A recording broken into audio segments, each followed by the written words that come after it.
નમસ્તે, હું છું Sachin Palan, advocate, office Sachin Palan and associate, Savasar Naka, Anjar. ગઈકાલે અંજારના બીજા અધિક સેશન્સ જજ સાહેબ કે જેઓ પોક્સો જજ પણ છે તેઓ શ્રી દ્વારા 2 આરોપીઓને 20 વર્ષની સાદી કેદની સજાનો ધાક બેસાડતો ચુકાદો આપવામાં આવેલ છે. આ કામે ફરિયાદીના એડવોકેટ તરીકે હું રહેલો હતો. આ કેસની ટૂંકી હકીકત એવી હતી કે આ કામના જે ફરિયાદી છે તે મેઘપર બોરીચી ગામ મધ્યે રહેતા હતા અને તેઓ મજૂર વર્ગના હતા. અને આ કામના 2 આરોપી પૈકી આરોપી પ્રવીણ રાધુ પ્રજાપતિ પાસે કામ કરતા હતા. પ્રવીણ રાધુ પ્રજાપતિ અને મહેશ જોગા બંને જણા મદદગારી કરી અને આ કામના ફરિયાદીની દીકરી એટલે કે 13 વર્ષની સગીરા ને તેના વાલીપણામાંથી લઈ જઈને અપહરણ કરીને ભગાડી ગયેલા હતા. ત્યારે આ કામના ફરિયાદીએ અંજાર પોલીસ ચોકીમાં અપહરણ અંગેની ફરિયાદ નોંધાવેલી હતી. અપહરણની ફરિયાદ નોંધાવ્યા બાદ આશરે 5 થી 6 માસ બાદ પોલીસ દ્વારા આરોપીઓની અટક કરીને ભોગ બનનારને ફરિયાદીને સોંપવામાં આવેલું હતું. તે સમયે ભોગ બનનારને ઘર પણ રહી ગયેલું હતું અને ફરિયાદીએ નામદાર કોર્ટની પરમિશન મેળવી અને ગર્ભપાત કરાવેલું હતું. આ કામે જે આરોપીઓ છે તે પૈકી એક મહેશ જોગા પ્રજાપતિ જ્યારથી અટક કરવામાં આવેલી ત્યારથી તેના જામીન નહોતા થયેલા અને તે જેલ હવાલે હતો. અને બીજો આરોપી જે છે પ્રવીણ રાધુ પ્રજાપતિ તેને ગઈકાલે જેલ વોર્ન્ટ ભરાવી અને જેલ હવાલે મોકલવામાં આવેલો હતો. આ કેસમાં જ્યારે ટ્રાયલ ચાલેલી ત્યારે લગભગ 19 થી 20 જેટલા સાહેદો તપાસવામાં આવેલા અને 65 થી 70 જેટલા દસ્તાવેજો પણ તપાસવામાં આવેલા. આ કામે મદદનીશ સરકારી વકીલ સાહેબ શ્રી એજીપી આશીષ પંડ્યા સાહેબે ફરિયાદ પક્ષ તરફથી સરકારી પક્ષ લીધેલો હતો અને મૂળ ફરિયાદી વતી અમો સચિન પલણ અને અમારી ટીમ હાજર રહી અને ફરિયાદ પક્ષ લીધેલો હતો. આ કામે લેખિત દલીલ અને મૌખિક દલીલ કર્યા બાદ રજૂઆતો કર્યા બાદ નામદાર શ્રી અધિક સેશન્સ જજ સાહેબ તે કમલેશ કે શુક્લ સાહેબ દ્વારા 20 વર્ષની બંને આરોપીઓની સજા કરી અને 19,000 રૂપિયા જેટલો દંડ પણ ફટકારેલો હતો.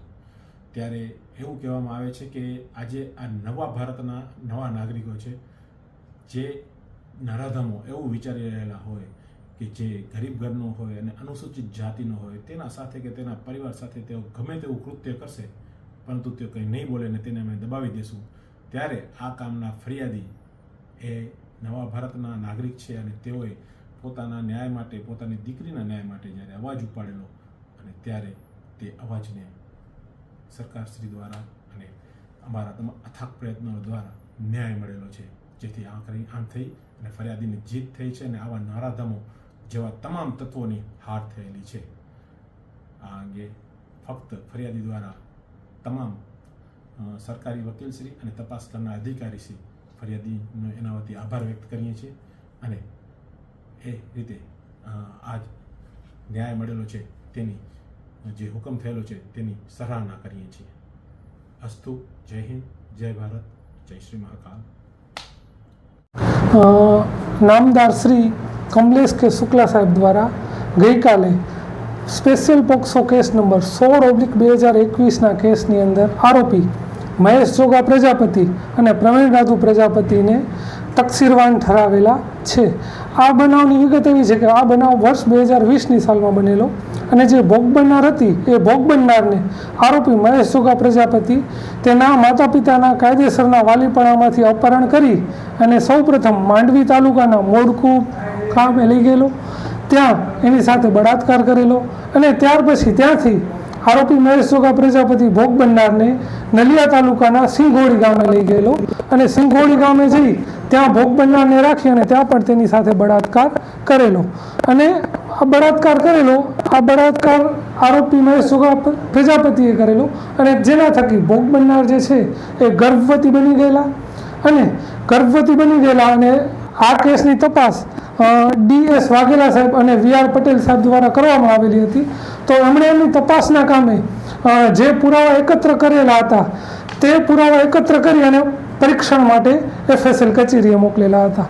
તો FSL કચેરીમાં પરીક્ષણ થયા બાદ જે રિપોર્ટ આવ્યો એ રિપોર્ટની અંદર આરોપી મહેશ જોગા પ્રજાપતિ જે છે એ ભોગ બનનારનો જે ગર્ભ રહી ગયેલો હતો તેના કુદરતી પિતા તરીકે, એટલે કે ભોગ બનનાર અને આરોપી એ બાળકના કુદરતી વાલી તરીકે પ્રસ્તાવિત થયેલા હતા.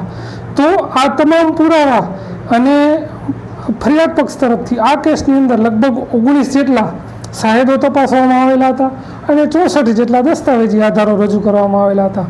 તો આ તમામ વસ્તુને લક્ષ્યમાં રાખી અને નામદાર અદાલતે આરોપીને, જેમાં મહેશ જોગા પ્રજાપતિ અને બીજો આરોપી પ્રવીણ રાધુ પ્રજાપતિ, આ બંને આરોપીઓને ભારતીય દંડ સંહિતાની કલમ 376 અને પોક્સો એક્ટની કલમ 4 મુજબ 20 વર્ષની સાદી કેદની સજા અને દંડ ફરમાવેલો છે.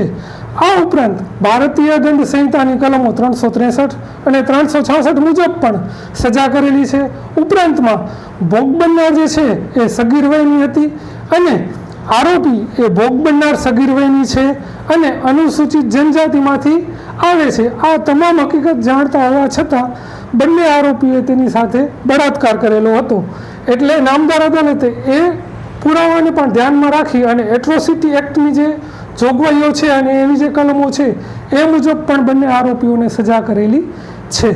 આ કેસમાં બીજો આરોપી જે પ્રવીણ રાધુ પ્રજાપતિ છે એ આજે બનાવ બન્યો એના 6 માસ પહેલાં આ જે ભોગ બનનાર હતી એ ભોગ બનનારને ભારાપર ગામે રેણુકા સુગર કંપની પાસે ઓરડીઓ આવેલી હતી, ત્યાં ઓરડીમાં એની પાસે ત્યાં ભોગ બનનારને લઈ ગયેલો. ભોગ બનનારને લઈ જઈ અને તેણે પણ ભોગ બનનાર સાથે બળાત્કાર કરેલો. એટલે આ તમામ પુરાવા લક્ષમાં લઈ અને DS વાઘેલા તથા VR પટેલ દ્વારા જે સચોટ તપાસ કરવામાં આવેલી એ તમામને લક્ષમાં લઈ અને નામદાર અદાલતે શ્રીમાન KK શુક્લા સાહેબ દ્વારા બંને આરોપીઓને ધાક બેસાડતો ચુકાદો આપી અને સજા ફરમાવેલી છે.